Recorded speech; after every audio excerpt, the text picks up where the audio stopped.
در مجلسگاه مهمانخانه سوغدیانی شهر خوجند ملاقات رئیس ولایت سوغد، رئیس فدراسیون فوتبال ولایت رجب احمدزاده با هیئت دسته‌های فوتبال ولایت برگزار شد. نخست رئیس ولایت حاضرین را به روز ورزشگران که همه ساله سنه 10 آگوست تجلیل کرده می شود تبریک و مبارکباد گفته به ایشان برای موفقیت تمنا کرد. قید کرده شد که ساحه تربیت جسمانی و ورزش خاصه فوتبال در تاجیکستان صاحب استقلال یکی از ساحه‌های افضلیتناک اجتماعی حکومت کشور قرار داشته توجه دولت و حکومت خاصه اساسگزار صلح و وحدت ملی پیشوای ملت پرزیدنت جمهوری تاجیکستان محترم امامعلی رحمان سال سال زیاد گردیده ایستاده است. طول چند سال می شود که زیر راهبری پرزیدنت فدراسیون فوتبال تاجیکستان رئیس شهر دوشنبه محترم رستم امامعلی چمپیونات تاجیکستان و جام تاجیکستان بین دسته‌های لیگ عالی کشور راه اندازی گردیده است. قید کردن به مورد است که شروع از 30 ایول جام تاجیکستان بین دسته‌های لیگ عالی و لیگ یکم مملکت آغاز گردید که در آن 4 دسته ولایت سوغد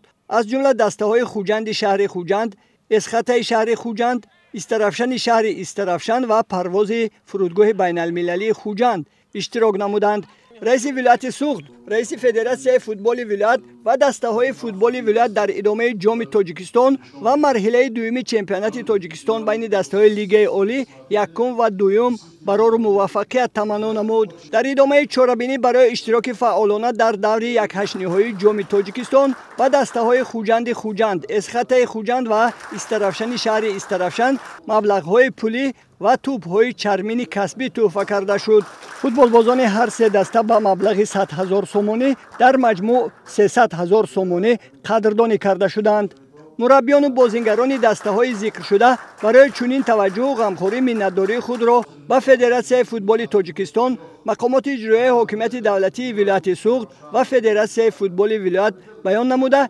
ابراز داشتند که من بعد نیز بازی‌های خوب نشان داده مخلصان خود را شاد می‌گردانند. ما باور داریم که بعد از این ملاقات و بعد از این توجه‌های کلان به نسبت دسته‌های ولایت نتیجه آنها به بالا می‌رود، آنها کار خود را خوبتر به راه می‌مانند و بعد از این توجه و بعد از این ملاقات ها کاربری نسبتی ساحه فوتبال بیشتر می‌شود، نتیجه دسته‌ها خیلی بلند می‌شود.